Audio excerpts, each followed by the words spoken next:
On road जैसे हमें लेनी है तो ये पड़ती है 25 से 25.5 की। तो आपको कितनी की पड़ चुकी है? मेरे को ये 22-22.5 के बीच में पड़ी, मतलब कि 3 लाख का डिस्काउंट।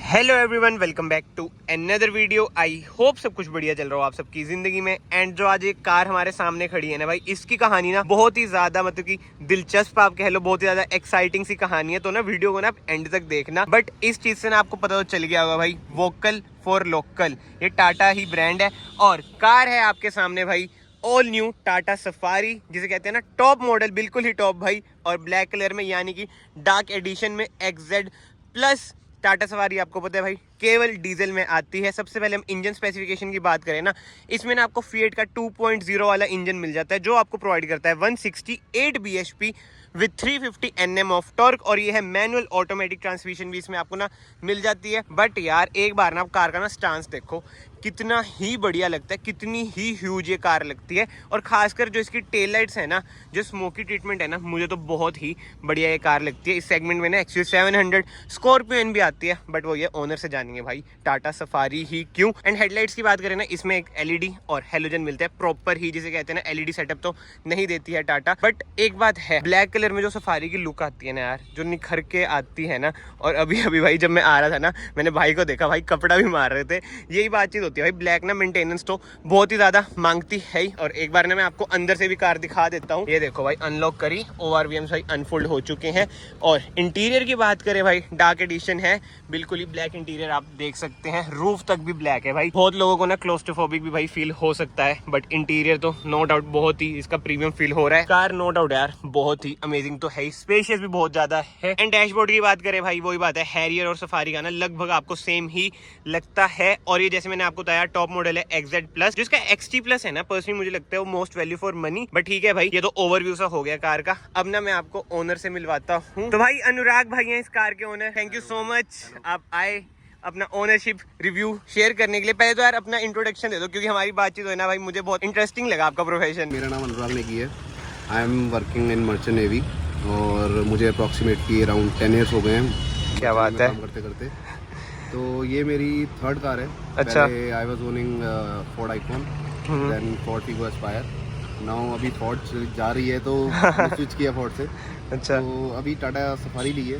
हाँ जी। इसको 4.5 months हो गए लिए हुए। तो जैसे आपने टाटा की कार ली है और आजकल यार महिंद्रा छाया हुआ है, जिसे कहते हैं ना अभी। बट ना मैं आपको बता दूं, आने वाले टाइम में ना इसके भी भाई फेसलिफ्ट आने वाले हैं, तो ये भी बहुत ही जल्दी छाने वाले हैं। तो XUV700 स्कॉर्पियो यानी मार्केट में थी कार है, तो टाटा सफारी ही क्यों? मैंने एक्चुअली XUV700 ही बुक कराई थी। AX7 मॉडल मैंने बुक कराया था डीजल में ही। बट ड्यू टू उसकी इतना वेटिंग पीरियड था, मैंने जबकि 2 जगह बुक कराई कि मुझे कहीं से तो मिल जाए। बहुत ट्राई किया मैंने, हर जगह ट्राई किया कि कहीं से मिल जाए, बट नहीं हो पाया। मुझे मिल रहा था, बट AX5 मिल रहा था, ऑटोमेटिक में मिल रहा था। बट मुझे एक तो चाहिए ही AX7 था, और दूसरा मुझे ऑटोमेटिक नहीं चाहिए था, क्योंकि मेरी ज़्यादातर रनिंग पहाड़ों की है। अच्छा, मतलब उत्तराखंड, तो मैनुअल ज़्यादा तो प्रेफरेबल रहता है। ज़्यादा प्रेफर किया, शुरू से मैनुअल चलाया, तो मैं मतलब ऑटोमेटिक में ना एक बंदा वो हो जाता है, रिलक्टेंट सा हो जाता है। एक बार ऑटोमेटिक चला ली, फिर मैनुअल चलाने के लिए थोड़ा सा मन नहीं odd करता। लगता है। हाँ हाँ। तो इसलिए मैंने फिर मैनुअली प्रेफर की। अच्छा। तो ये मुझे हैंड टू हैंड मिल रही थी, तो फिर मैंने इस पे गया, मैं टाटा सफारी पे। अच्छा। अदरवाइज XUV700 बुक कराई थी, वो अच्छी गाड़ी थी नो डाउट, बट उसके जो फीचर्स मुझे लगे वो प्रैक्टिकल इतने नहीं थे, थोड़े फंकी फीचर्स ज़्यादा थे। इसके जो फीचर्स मुझे लगे वो प्रैक्टिकल है, जो डे टू डे यूज़ में आ रहे हैं। तो that's why I prefer Tata safari over XUV। अब जैसे आप फीचर्स की बात कर रहे हैं, नो डाउट इसमें ना फीचर्स तो कम है, जैसे अडास वगैरह ये सब चीजें हैं। तो कोई इसका बेस्ट फीचर जो आपको लगता है XUV700 में नहीं आता और इसमें आ रहा है? इसका बेस्ट फीचर यार एक तो है वेंटिलेटेड सीट्स, जो कि जैसे हम चंडीगढ़ में रह रहे हैं, तो यहाँ के वेदर कंडीशन और इंडिया की वेदर कंडीशन के हिसाब से बहुत ही प्रैक्टिकल फीचर्स है, जो आपको, क्योंकि साल में आप लगा लो आपकी 8 से 9 महीने गर्मियाँ ही हैं, तो आपको चाहिए ही चाहिए। इसमें हीटेड नहीं आती है, हाँ हाँ, सिर्फ कूलिंग आती है, बट आपको चाहिए ही चाहिए वो फीचर। और अच्छा। दूसरा है जो इसमें मिडल रो है वो स्लाइडेबल है, तो आप थर्ड रो को स्पेस प्रोवाइड कर सकते हो, क्योंकि अगर आप देखोगे इसकी मिडल रो में काफी स्पेस है। बिल्कुल। उसके बाद आप इसको स्लाइड आगे पीछे करके आप थर्ड रो को स्पेस प्रोवाइड कर सकते हो। ये देखो भाई कितनी पीछे है अभी। अच्छा, हाँ मतलब कि ये जो प्रैक्टिकल फीचर्स है ना, चीजें हैं, फीचर्स भी क्या कहूंगा मैं, जो प्रैक्टिकल चीजें हैं ये स्कॉर्पियो में ना मिसिंग है। और जो मुझे पर्सनली लगता है ना, महिंद्रा ना कार्स प्रोवाइड नहीं कर रही है, तभी कस्टमर ना जैसे टाटा पे जा रहे हैं। अगर आपको फर्स्ट मतलब की फर्स्ट प्रायोरिटी तो जैसे आपकी XUV700 थी, अगर वो मिल जाती तो आप वो ही लेते। बट जैसे आपकी कार ब्लैक कलर की है, और जैसे मैं आया था मैंने देखा आप कपड़ा मार रहे थे, साफ कर रहे थे, तो ये भाई कितना दुख है ब्लैक कलर में यार। ब्लैक कलर ना मेंटेन करना बहुत ही मुश्किल है, ये मेरे को पहले से पता था, बट मैंने सोचा कि चलो मैनेज कर लेंगे, कोई दिक्कत नहीं है। इसमें मैंने इवन ग्रिफिन कोटिंग कराई हुई है। अच्छा। बट मेरे को लगता नहीं है कि वो सक्सेसफुल है। ब्लैक कार में आपको पीपीएफ ही बिल्कुल भाई, ग्रेफीन करा लो, सेरामिक करा लो, कामयाब नहीं है। तो ब्लैक लेने का रीजन क्या था, मतलब वैसे ही टोरा? हाँ वही भाई, ये तो है ही भाई, जो कार इतनी ह्यूज लगती है ना यार, ये तो है। अब आपने टाटा लिया भाई, अब आपको एक चीज ही पता होगा कि भाई इनकी जो फिट एंड फिनिश होती है मतलब इतनी खास नहीं होती। अभी आप मुझे बता भी रहे थे, थोड़ा वो भी एक्सपीरियंस शेयर करो यार। जैसे ना मैंने टीडीआई में इसका देख लिया था, एक तो ये चीज आप देखोगे जो रबड़ बीडिंग है इसकी। हाँ जी, ये मतलब कितना ही बेकार फिनिश है, लग ही नहीं रहा है नई गाड़ी, ऐसा लग रहा है कहीं जुगाड़ कराया हुआ है। बिल्कुल। दूसरा इसके जो ये फेंडर्स हैं, इन पे आप देखोगे, हाँ ये ऐसा लग रहा है कि लगी है गाड़ी कहीं, बिल्कुल। और इधर से भी जैसे हम देखें ना, ये स्टार्टिंग से ही ऐसा है। अच्छा अच्छा। तो ये दिक्कत है इसमें, नो डाउट कि अभी सर्विस टाटा की जो मैंने ऑलरेडी 2 सर्विसेज करा दी है, अच्छी सर्विस है। अच्छा। मैं पंचकुला से ही कराता हूँ सर्विस इसकी। तो सर्विस में बहुत ज्यादा क्या मतलब मैं बोलूंगा कि इवन अभी मेरे को लगता है कि Hyundai और इन सबको टक्कर दे रही है, ये अच्छी सर्विस है। चलो भाई, बाहर से तो ना बहुत सारी बातें हो चुकी हैं और इंजन रिफाइनमेंट भी आप एक बार सुन ही सकते हैं। थोड़ा सा नॉइजी तो आपको इंजन लगता ही है फिएट वाला, अंदर ना ऐसा ना इतनी नॉइस नहीं आती है। एंड डोर की तो भाई क्या ही कहने भाई, जो इसकी बिल्ड क्वालिटी है, मतलब मेन यूएसपी ना टाटा की है बिल्ड क्वालिटी। भाई सबसे पहले ना ये मुझे दिखा कार प्ले ना इसके पूरे स्क्रीन में नहीं आता है यार, ये थोड़ा सा मतलब ड्रॉबैक तो लगता है मुझे। जो इसका मेजर डिसएडवांटेज लगता है ना मुझे सफारी का, पर्सनली मैं आपको बता रहा हूँ, बाकी तो आप बताना, बस इसकी एक इंफोटेनमेंट स्क्रीन, उसके अलावा मुझे सब कुछ इंटीरियर में बढ़िया लगता है। आपका क्या कहना है इस बारे में? इंटीरियर बढ़िया है बहुत, नो डाउट। मेरे को इवन एक्सयूवी से ज्यादा अच्छा लगता है। इवन जो इसका आप डैश देखोगे, यहाँ पे ऑलमोस्ट सारी चीजों के प्रैक्टिकल बटन्स हैं। बिल्कुल एक्सयूवी में नहीं है, उसमें टच ही है। अगर आपका टच गया तो बेसिकली आपका सारा कुछ गया। इसमें आपका सारा काम, इवन आपकी ये होम स्क्रीन आप यहाँ से पूरी नेविगेट कर सकते हो। तो बस ठीक है, ये साइज छोटा है, इनको थोड़ा बड़ा करना चाहिए, थोड़ा सा मतलब इम्प्रूव होना चाहिए, चाहे वो अपडेट के थ्रू करे या जो भी है। बिल्कुल, मुझे भी ये लगता है एक बार ये इम्प्रूव हो जाए ना, बाकी सब तो बढ़िया है। और इधर इको मोड और पावर मोड के बटन है, ये गिमकी है या मतलब कि लगता है आपको यूज है? ये जैसे मैं नॉर्मली मैं जब सिटी ड्राइव करता हूँ या हाईवे पे भी ड्राइव करता हूँ, फर्क पड़ता है। अभी जब हम गाड़ी स्टार्ट करते हैं, बाय डिफॉल्ट ये गाड़ी सिटी मोड पे आती है। हाँ जी, बाय डिफॉल्ट सिटी मोड पे है। अगर हमको कोई भी मोड एक्टिवेट करना है, तो जैसे ये इकोनॉमी मोड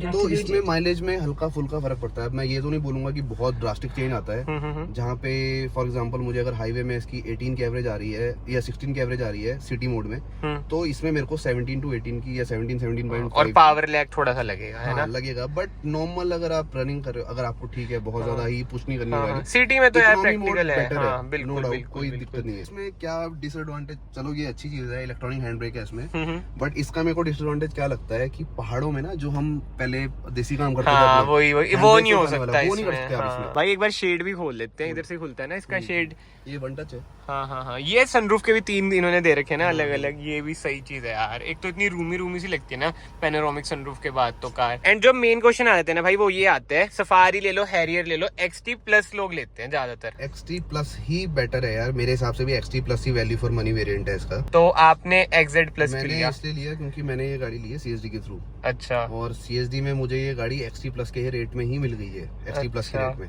तो, और XT प्लस कैंटीन में थी नहीं, तो इस वजह से फिर मैंने XZ प्लस ही ली है कि मेरे को उसी रेट में पड़ रही है गाड़ी। ये वैसे ऑन रोड जैसे हमें लेनी है तो ये पड़ती है 25 से 25.5 की, तो आपको कितनी की पड़ चुकी है? मेरे को ये 22 साढ़े 22 के बीच में पड़ी, मतलब कि 3 लाख का डिस्काउंट। हाँ जी, 3 लाख का। और भाई मैं आपको देसी भाषा में बता दूं, मतलब कि आर्मी के थ्रू ली है भैया ने कार, तो इसलिए उन्हें 3 लाख का डिस्काउंट मिल चुका है, जो कि बहुत ही बढ़िया डील है यार। ये तो जिस रेंज में ये गाड़ी है, इसका जो बेसिकली वो आता है, इनवॉइस प्राइस आता है वो 14 लाख समथिंग आता है, 14 लाख 80,000 कुछ आता है। अगर आप बाहर से भी लोगे तो उतना ही होता है, वो तो टैक्स वगैरह लग के बिल्कुल आपका एक शोरूम प्राइस बनता है। बिल्कुल। तो कैंटीन के थ्रू जो मैक्सिमम रेंज की गाड़ी कोई भी, चाहे वो कितने भी बड़े रैंक पे हो, 15 लाख से मैक्सिमम। अच्छा। तो ये बेसिकली आप कह सकते हो ये या XUV 700 हो गई। XUV 700 अभी कैंटीन में है नहीं, बट जो इस रेंज की गाड़ी है वो मैक्सिमम रेंज है कैंटीन से लेने की। और ये भी सबको अलाउड नहीं होता, मतलब अलग अलग बजट देते हैं कैंटीन में, रैंक के हिसाब से होता है, आपके वो होते हैं कितने सीसी की गाड़ी आपको अलाउड है।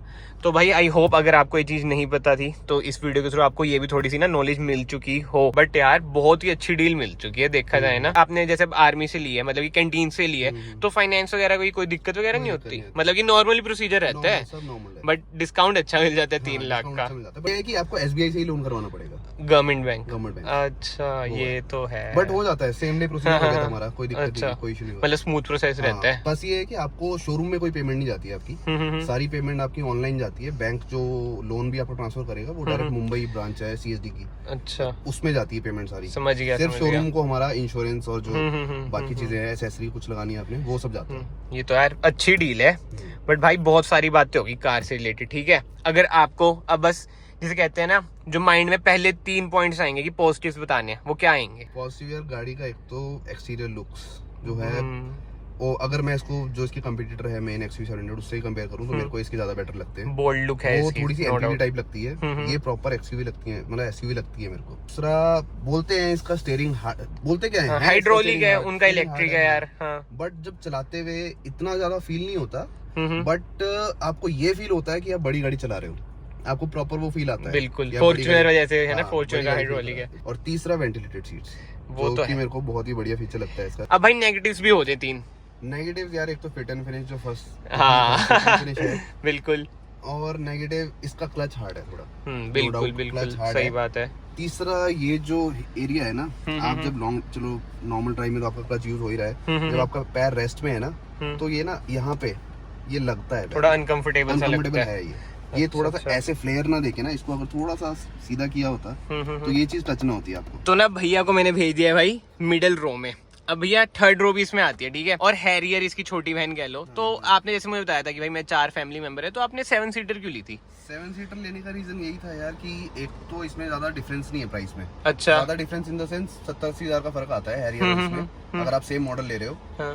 बट इसमें आपके पास एक एडवांटेज, एक एक्स्ट्रा एडवांटेज ऑलवेज है कि आपके पास 2 सीट एक्स्ट्रा है, जस्ट इन केस कभी यूज हो जाए, और नहीं तो फिर गिरा तो बूट बन गई, वही बात हो जाती है। हाँ, हाँ, और दूसरा जो मेरे को पर्सनली इसका साइड स्टांस ज्यादा बेटर लगता है एज कम्पेयर टू हैरियर। और आपकी हाइट कितनी है? 5'9"? मेरी 5'9" है। ये आपके हिसाब से एडजस्ट है सीट? मेरे हिसाब से एडजस्ट है सीट। और फिर भी यार लेग रूम देख लो कितना ज्यादा है, मतलब वही है जिसे कहते हैं ना लोग। आगे है अभी।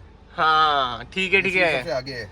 एक बार आप पीछे कर दूंगा भाई तो साहब, इसमें टाटा आगे निकल जाती है, प्रैक्टिकल कार, और सबसे अच्छी चीज बिल्ड क्वालिटी। तो भाई अब इस वीडियो को मैं कंक्लूड करूँ ना, इधर आप देख सकते हैं कार चली है 12,000 किलोमीटर। 4 महीने में आपने 12,000 चला दी, रनिंग तो आपकी अच्छी खासी है ही। तो आप किसी को सजेस्ट करोगे सफारी के लिए? मैं सजेस्ट तो जरूर करूंगा कि अगर किसी को बिल्कुल प्रैक्टिकल कार चाहिए और जिसका बजट इतना है, तो ये ले। और अगर कोई बाहर से ले रहा है तो मैं तो प्रेफर करूंगा उस बंदे को ये सजेस्ट करूंगा कि XT प्लस वेरिएंट लो इसका। हाँ, वो मतलब कि वैल्यू फॉर मनी तो है ही। वेरिएंट है। अच्छा। XT plus he value for money है। और जिसको बिल्कुल ही डार्क चाहिए फिर तो आपके ऑप्शन नहीं है, या तो बाहर से करवा लो, बाहर से पर करा फिर लो। वही है कि वो फिनिशिंग नहीं आती।